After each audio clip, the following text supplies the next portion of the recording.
ফরজ গোসল করার পদ্ধতি হলো, আপনার গোসল ফরজ হলে বাথরুমে গোসলখানায় গিয়ে সর্বপ্রথম আপনার শরীরের যে জায়গায় নাপাক লাগছে বা কাপড়ের যে জায়গায় নাপাক লাগছে সেই জায়গাটা কি করা, পরিষ্কার করে নেওয়া। যদি আপনার জায়গাটা চিহ্নিত থাকে যে এই জায়গাটা নাপাক লাগছে, ওই জায়গাটা ধুয়ে ফেলার। এরপরে নামাজের জন্য যেভাবে আমি অজু করছি সেভাবে অজু করা। এরপরে অজু করা, হাতের কবজি ধোয়া, এরপরে কুলি করা, নাকে পানি দেওয়া, মুখ ধোয়া, হাতের কোণে পর্যন্ত ধোয়া, মাথা মাসাজ করা, এরকম অজু করা। অজু করার পরে এবার আপনি গোসল করেন। সেটা শাওয়ার দিয়ে আপনি মাথার উপরে পানি ঢেলে হোক আর আপনার মগ দিয়া হোক, যেভাবে হোক আপনি গোসল করেন। গোসল করা শেষ হয়ে গেলে, গোসল করে যখন বের হয়ে যাবেন, তখন যাওয়ার আগ দিয়া ওই যে পাও দেওয়া বাকি আছে হুজুর, যাওয়ার আগ দিয়া পায়ের ওখানে পানি ঢেলে টাকনো পর্যন্ত পাও ধুয়ে ফেললেন, বাস গোসল হয়ে গেল। এই ভিতরে আপনার শরীরের প্রতিটি অঙ্গের প্রতিটি জায়গায় পানি পৌঁছানোর চেষ্টা করতে হবে। প্রকাশ্য অঙ্গ যেগুলো, নাভির প্যাচ থেকে নিয়ে, বগলের নিচ থেকে নিয়ে, আঙ্গুলের চিপা থেকে নিয়ে, প্রত্যেকটা জায়গায় যেন পানি যায়, সেজন্য সেখানে পানি পৌঁছানোর চেষ্টা করতে হবে। ডলার দরকার হলে ডলবে,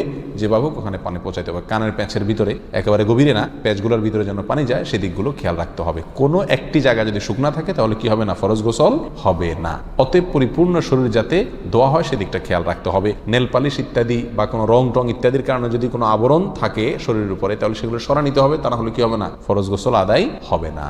কথা, প্রথমে শরীর এবং কাপড় থেকে নাপাকগুলো ধুয়ে নেব, এরপরে অজু করব পূর্ণাঙ্গভাবে, পাও ধোয়া বাদে। এরপরে গোসল করব, আর বের হওয়ার সময় দোনো পাও টাকনো পর্যন্ত ধুয়ে তারপর বের হয়ে যাব। এই গোসলের সাথে আমার অজু হয়ে গেল। এই গোসলের পরে আর কি করার দরকার নাই, অজু করার দরকার নাই। অনেকে গোসল পরে এটা কোনো প্রয়োজন নাই। তবে কেউ যদি গোসল করা অবস্থায় তার পেশাব চলে আসে, অনেকে আছে পানির স্পর্শ লাগলে পেশাব বেশি আসে, তো গোসল করা অবস্থায় যদি তিনি পেশাব করে দেন বা অজু ভঙ্গের কোনো কারণ তার ভিতরে আসে, তার বায়ু ছাড়লেন, তাহলে তো সেক্ষেত্রে অজু যেটা শুরুতে করছিল ওইটুকু তো আর নাই, তাহলে তাকে আবার কি করতে হবে, নতুন করে গোসলের পরে অজু করতে হবে। এ হলো মোটামুটি ফরজ গোসলের পদ্ধতি।